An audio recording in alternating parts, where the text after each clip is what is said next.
If you're not a millionaire by the time you're 25, you're going to be mediocre for the rest of your life. And yes, I'm being sarcastic because this dumbass conversation about work-life balance will keep you mediocre from a Fox Business News clip. Let's roll it. Take a look at this. It's an op-ed and it's from the Wall Street Journal. Look at that. Work-life balance will keep you mediocre. 22-year-old entrepreneur Emil Barr wrote that, and he joins me now. Emil, you don't think a work-life balance is possible if you want to be successful? You have to be all in? Is that your point? Absolutely. Extraordinary achievements require extraordinary sacrifices. Elon Musk slept on factory floors while he was building Tesla. Kobe Bryant trained at 4 a.m., even on the off seasons. So it is totally and completely possible to achieve financial independence in your early 20s in today's day and age, in today's economy, but you have to be prepared to make extreme sacrifices to get there.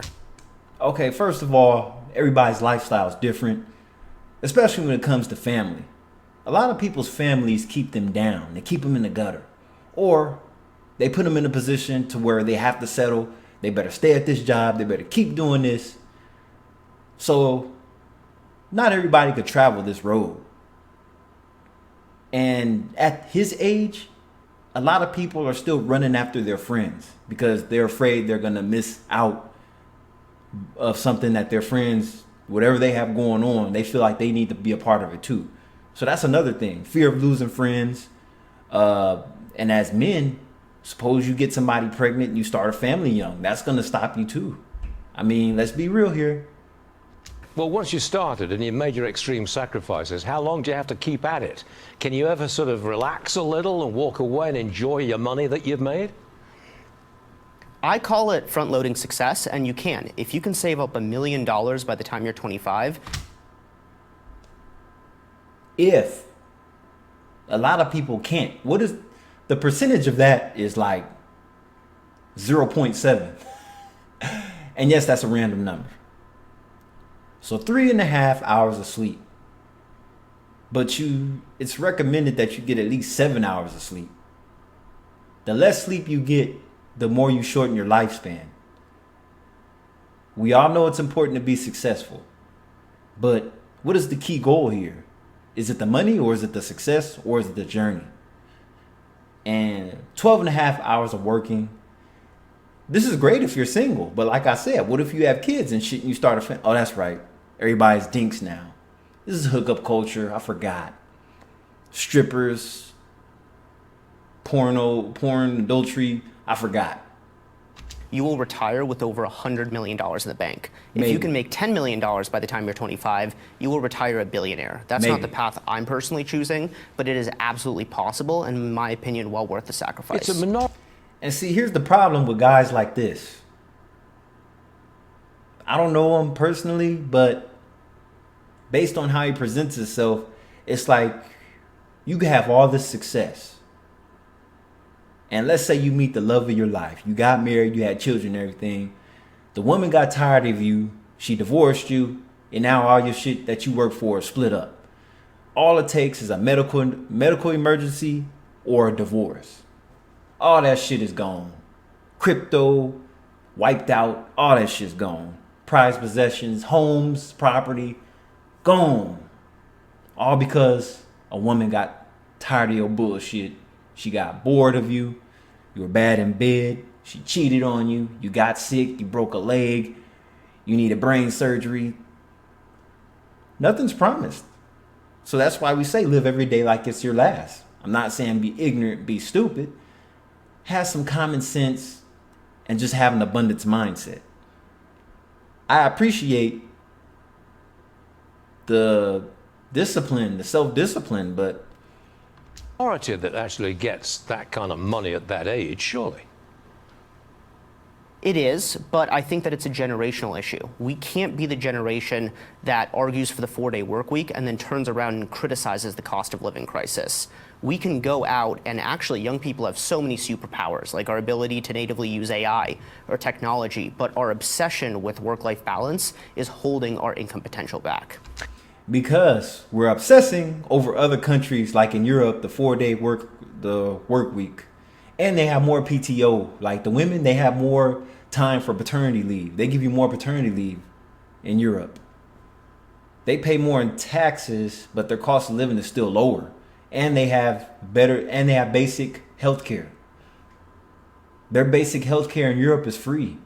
Well, not including taxpayers' money, paid by taxpayers. But in America, you have to pay for everything, and it's super expensive, and it's just too easy to get in debt. The average person has shitty medical coverage. But I'm going to say this again. This is perfect information for single people. I'm way past the age of 25, so this don't even apply to me. Did I see on the screen 3.5 hours sleep? That's Emil Barr's daily schedule. You have 3.5 hours sleep, 12.5 hours working. Okay, but what about gym life? A lot of people are obsessed with the gym too. What about exercising and working out and all this? This is a half-ass video. It's good information, but it's half-ass information. Because I'm like, okay, these selfish ass people never talk about what might arise.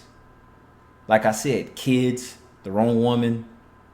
Like, I'm not hearing nothing about family, marriage. This is just all one person. How did you start your company? What did you do? Well, I saw that social media is like the TV for our generation, Gen Z. So we built a platform that lets brands reach millions and tens of millions of people using social media. We hit a couple $1 million in revenue within our first few months building that business, and actually started buying legacy media companies and acquiring them and building out our overall business. So it was a lot of sacrifice. You're right, there was very little sleep because I still had to go to classes, but there was also looking at where the market is going and what people are paying attention to, and how could we monetize that to make an impact on brands. What do you do for fun? I like to play tennis, and other than that, I work. I truly love what I do, and I think that it might not be fun or pleasant all the time. At times it's very painful, but it's also given me some of the most rewarding moments of my life. All right. Nah. See, that's not gonna work for me. It has to be all inclusive for me. I didn't hear nothing about traveling. I didn't hear nothing about no bitches. I mean, that's not the goal. I mean, women come with the success. When I say bitches, I don't mean bitches as in a disrespectful way. What I mean by that is, the girls, the women, the ladies. So that's why I just say some people like bitches, whatever. But yeah, it's like, okay, something's going to distract you other than tennis. But, I got to look good, not necessarily in luxury brand clothing and everything, but I gotta have my toys, my cars. I gotta have 2 or 3 models in the bed when I get home. I'm having fun with this. You can see that. But anyway, let's let the young man keep talking. Right, I'll change the subject. New York City mayoral candidate Zoran Mandami raised more than $1 million in recent weeks. My question to you is, why do so many Gen Zers go for Mamdani? Well, I think we need to do a better job of educating young people on the benefits of capitalism. We live in the richest country in the world with the highest ever recorded income per capita. So despite what some pundits say or what some mayoral candidates might proclaim, the truth is there has never been more opportunity for young people to make money. And he's right. But the problem is the cost of living.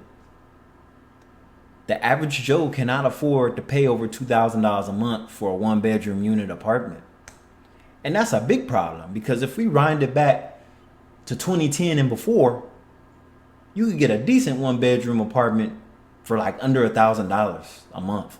And that was cool at the time being if you had a good enough job. Especially if those of you that are in healthcare. Income distribution, unequal income distribution, you don't worry about that? Doesn't bother you? I think that I was able to make $6 million in 2 years from my dorm room with just a laptop. So I genuinely do think that the American dream is still alive and anyone can do it. I think there's actually been more opportunities with the rise of social media platforms and the internet and lower barriers to entry with AI. Anybody could do it, but not everybody's going to do it. That's the problem. That's the problem, young man. I congratulate you on your success. But I'm just hoping Well, why would I give a shit if he looks down at other people that didn't do it? The average person is not going to do what he did. Like he said, it takes a lot of sacrifice. I appreciate his work ethic. He has the military mindset. The military mindset means money. But these are the exact same guys that end up, I hope he doesn't do this to himself, but a lot of these people end up being depressed.